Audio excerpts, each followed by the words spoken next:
সরকার যায় সরকার আসে, কিন্তু রাজনীতির দুষ্টচক্র থেকে বের হতে পারে না বাংলাদেশের ক্রিকেট। মাঠের খেলা গোল্লায় যাক, বিসিবির চেয়ারের লড়াইটাই আসল। এই পদে এমনই মধু যে 2024 সালের আগস্ট থেকে মাত্র 2.25 বছরে চারজন সভাপতি দেখে ফেলেছে বাংলাদেশ ক্রিকেট বোর্ড। চর দখলের মতো চেয়ার দখলের এই লড়াইয়ে কখনো উত্তীর্ণ হয় আওয়ামী লীগ, কখনো অন্তর্বর্তী সরকার বা জামায়াত, আবার এখন ক্ষমতাসীন বিএনপি। ক্ষমতার স্বাদ ভোগ করার সুবিধাভোগী পরিচালকেরাও নিজেদের মেয়াদে সরব হন, ক্ষমতার পালাবদলে আবার নীরবে প্রস্থান নেন। অনেক সাবেক খেলোয়াড় রয়েছে, কিছু গৃহপালিত সাংবাদিক উচ্ছিষ্ট ভোগের আশায়, যারা তার পক্ষে মিডিয়ায় পরোক্ষভাবে নানা প্রচারণা চালায়, অন্যদের করেন তুলোধনো। জুলাই অভ্যুত্থান পরিক্রমায় বিসিবি বসের পদটাকে প্রায় পৈতৃক সম্পত্তি বানিয়ে ফেলা নাজমুল হাসান পাপন অবধারিতভাবে বিদায় নিলেন। অপ্রত্যাশিতভাবে বোর্ড সভাপতি হয়ে যান জাতীয় দলের সাবেক অধিনায়ক ও সফল নির্বাচক ফারুক আহমেদ। রাতারাতি সভাপতির চেয়ারে বসাটা ফারুকের নিজের কাছেও ছিল চমক। তবে শেষ পর্যন্ত যে প্রক্রিয়ায় এসেছিলেন তিনি, সেই প্রক্রিয়াতেই এক রাতের মধ্যেই বিদায় নিতে হয় তাকে। এবার দৃশ্যপটে এলেন জাতীয় দলের আরেক সাবেক অধিনায়ক ও প্রথম টেস্ট সেঞ্চুরিয়ান আমিনুল ইসলাম বুলবুল।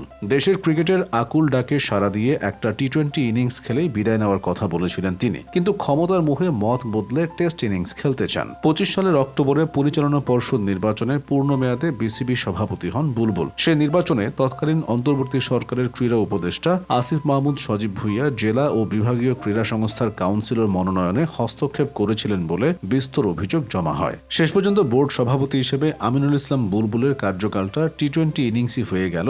দীর্ঘদিন বোর্ড প্রেসিডেন্ট থাকার ইচ্ছা আর পূরণ হয়নি, যদিও বুলবুল নিজেকে এখনো বৈধ সভাপতি দাবি করে যাচ্ছেন। বুলবুলকে সরিয়ে তামিমের আশাটাও হয়েছে দিনে দিনেই। 7 এপ্রিল দুপুরে জাতীয় ক্রীড়া পরিষদ বিসিবির নির্বাচিত কমিটি ভেঙে অ্যাডহক কমিটি গঠনের ঘোষণা করার পরই সোজা গিয়ে সভাপতির চেয়ারে বসে পড়েন তামিম। সরকারি প্রজ্ঞাপন জারি করা পর্যন্ত অপেক্ষা করতেও তর্স হয়নি তার। বিসিবি বস হওয়ার দৌড়ে তামিমের কর্মকাণ্ড সবচেয়ে কৌতূহল উদ্দীপক, ইংরেজিতে মোস্ট ইন্টারেস্টিং। পাপনের সাথে তার ছিল দহরম মহরম সম্পর্ক। হাসিনা পতনের একদিন আগে 23 আগস্ট গণভবনে সাবেক প্রধানমন্ত্রীর সাথে দেখা করে এসেছিলেন তামিম। ঠিক 15 দিন পর 19 আগস্ট তৎকালীন ক্রীড়া উপদেষ্টা আসিফ মাহমুদ সজীব ভুঁইয়ার সাথে বিসিবিতে প্রবেশ করেন তিনি। আসিফকে বিসিবি কমপ্লেক্স ও মিরপুরের মাঠ ঘুরে দেখান। তখন সবাই ধরে নিয়েছিলেন তামিমই বসতে যাচ্ছেন বিসিবি প্রেসিডেন্টের হট সিটে। তবে এরপর বিএনপির বিভিন্ন অনুষ্ঠানে অংশ নেওয়া সহ বিভিন্ন কারণে তামিমের সাথে দূরত্ব সৃষ্টি হয় আসিফ মাহমুদের। অক্টোবরের সর্বশেষ পরিচালনা পর্ষদ নির্বাচনে বেশ তোড়জোড় করে বোর্ড পরিচালক হতে মাঠে নেমেছিলেন তামিম। বোর্ড সভাপতি হওয়ার লক্ষ্যের কথাও জানিয়ে দিয়েছিলেন পরিষ্কার, কিন্তু নির্বাচনী কৌশলে ঠিক পেরে ওঠেননি, যে কারণে শেষ মুহূর্তে জোটবদ্ধভাবে সরে দাঁড়ান নির্বাচন থেকে।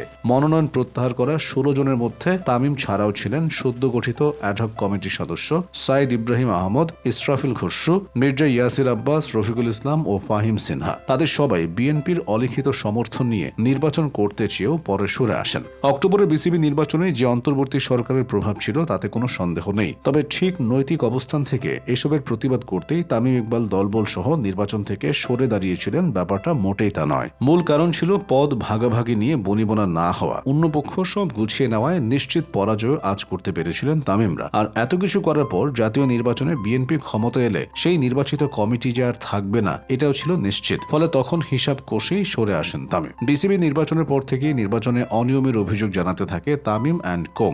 ঘরোয়া লিগে অংশ না নিয়ে আমিনুলের বোর্ডকে ধারাবাহিকভাবে অসহযোগিতাও করতে থাকে, যা শেষ হয় এনএসসির তদন্ত কমিটি গঠন করা দিয়ে। কাণ্ডটা দেখুন, গত অক্টোবরে যে এনএসসির তত্ত্বাবধানে বিসিবি নির্বাচন হয়েছিল, সেই এনএসসি কিনা নির্বাচন নিয়ে অনেকগুলো প্রশ্ন তুলল। এজন্য নির্বাচিত কমিটি ভেঙে দিয়ে সঙ্গে সঙ্গেই ঘোষণা করা হয়েছে অ্যাডহক কমিটি। মাস পাঁচেকের ব্যবধানে এনএসসির সর্প হয়ে দংশন করে ওঝা হয়ে ঝাড়ার নেপথ্য কারণ কি? বিসিবি নির্বাচনের সময় এনএসসির চেয়ারম্যান ছিলেন আসিফ মাহমুদ সজীব ভুঁইয়া। নিয়ম নীতিকে বুড়ো আঙুল দেখিয়ে নিজের পছন্দ মতো ফারুক আহমেদ কিংবা আমিনুল ইসলাম বুলবুলকে বিসিবি সভাপতি বানিয়েছিলেন তিনি। পদাধিকার বলে এখন এনএসসি চেয়ারম্যান যুব ও ক্রীড়া প্রতিমন্ত্রী আমিনুল হক। ফলে সবকিছুর কল কাঠি এখন তিনি বা তার সরকারি নাড়ছে। ভাবছেন বিসিবিতে না সরকারি হস্তক্ষেপ নিষিদ্ধ?